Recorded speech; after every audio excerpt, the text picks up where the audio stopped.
Name the functions of the following: corpus luteum, endometrium, acrosome, sperm tail, fimbriae. So students will be learning the functions of each of these structures. The first one is corpus luteum. So corpus luteum, it is formed from the ruptured Graafian follicle. Now the role of this is to secrete the progesterone hormone, and this phase is called as the luteal phase, and it is a part of the menstrual cycle.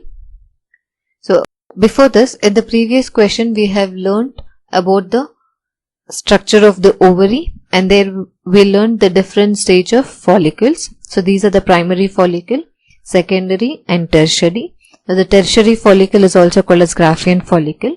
Now during ovulation, once the secondary oocyte is released, the remaining part of the follicle remains in the ovary, and now it is called as corpus luteum. It is slightly yellowish in color. Now this structure remains in the ovary if fertilization has taken place. Now suppose if fertilization doesn't occur, the corpus luteum will be converted into corpus albicans. Now the corpus luteum, until its presence in the ovary, it secretes a hormone called progesterone. So now this hormone is very important.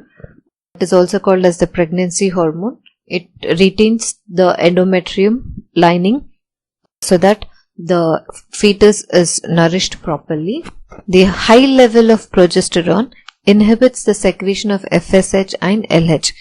So in the blood, when the concentration of progesterone is more, the follicle stimulating hormone and luteinizing hormone, the secretion of these two hormones would be stopped or it would be inhibited.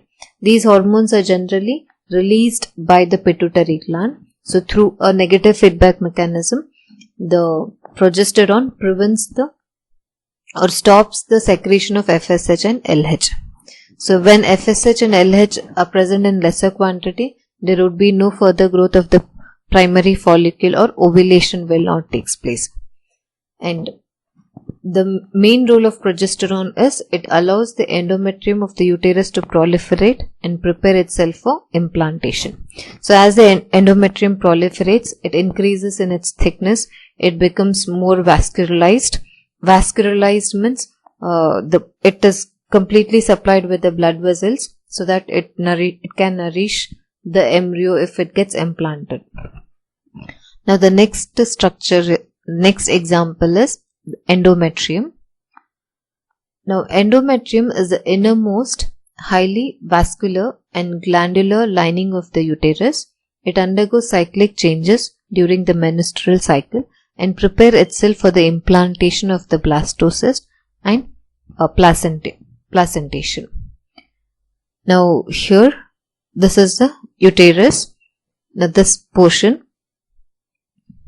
Now this uterus has got three layers: endometrium, myometrium and perimetrium. So the outermost layer is perimetrium, middle is myometrium, which is muscular layer, and the inner layer is the endometrium. Now this portion is the endometrium. So it is made up of epithelial cells. Now these endometrium, they are supplied with vascular tissues, that is blood vessels, arteries, veins, and they're glandular in nature. That means they secrete fluid or hormones. It undergoes cyclic changes. So during the menstrual cycle, the size or the thickness of the endometrium will change. So it can increase or it can rupture, and the thickness of the endometrium will reduce. So all these changes occurs in response to the hormone secreted by the ovary, and these changes are required for implantation of the blastocyst. That is, the embryo in the blastocyst stage, it implants. So it is preparing itself for implantation and for the placentation. The next term is acrosome. Now acrosome is a cap-like structure which is present in the above the head region of the sperm. A cap-like structure present in the anterior part of the head of the sperm. It contains enzyme. The name of the enzyme is hyaluronidase. Now this enzyme hydrolyzes the outer membrane of the egg and it helps the sperm to penetrate the egg at the time of fertilization. The next term is sperm tail. Now this portion is called as the tail. It is also called as flagellum. Now this helps in the movement. The last term, the fimbriae. Now these are the fimbriae, finger-like projections. The oviduct or the uterine duct, or also called as the fallopian tube. So oviduct is also referred to as fallopian tube. Now the fallopian tube has got three parts: ampulla, isthmus and infundibulum.